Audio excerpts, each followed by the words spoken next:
And now, a soapbox moment with Pam Cook. Standing on top of it right now. First of all, this is going to combine several stories, but they all lead to the same place, basically. Okay, so we hear this story of what happened in Stowe, right?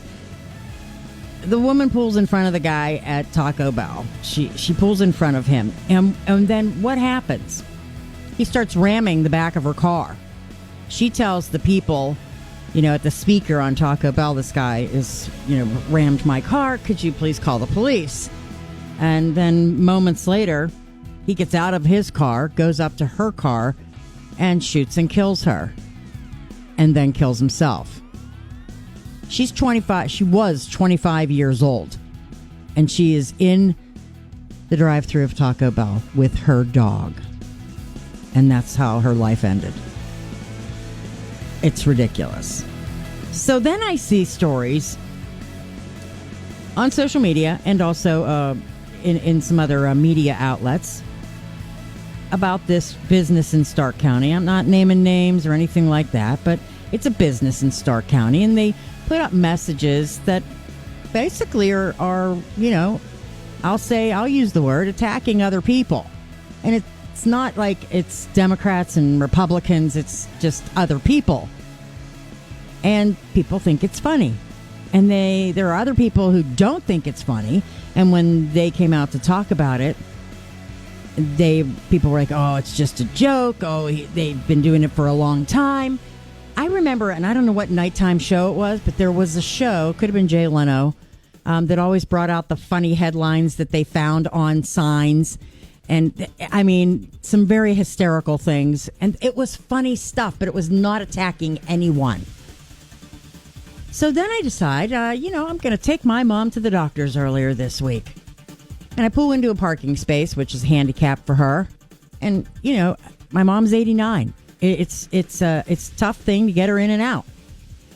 I do it. I go into the doctor's office. As I'm getting out of my car, I notice there are two gentlemen, not really, two men sitting in a car, and they're just yelling something at me.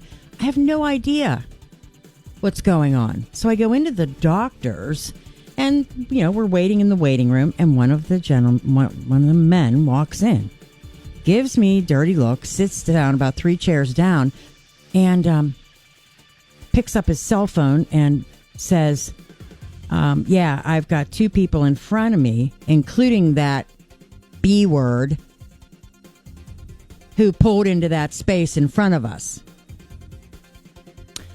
Well, just then the nurse called my mom back, and I stood up and I just looked at the man and I said to him, that was not very nice, calling me that name. He launches into this thing about how I stole the space from him, and he said, you don't even have a handicap. I said, I do. And did you see the human being I was getting out of the vehicle and how long it took me? And it was nasty. And he had a nasty look on his face. My question is, in relating all of these 3 things together, when has meanness and anger and attack on other people become something that's acceptable? In my opinion, my own opinion, this is my opinion, this is the problem with America. Not inflation, not prices, not the border, none of those things. We've survived all that stuff before. The nasty culture that we live in right now, that is what's wrong with America. I don't want to see the nastiness anymore. If you can't say something nice, isn't that what your parents used to tell you? If you can't say something nice about someone, don't say anything at all. But I think we just all need to start living that way. Maybe it would save some lives, actually. Okay, Billy, you can take it back downstairs till the next time. Thank you very much.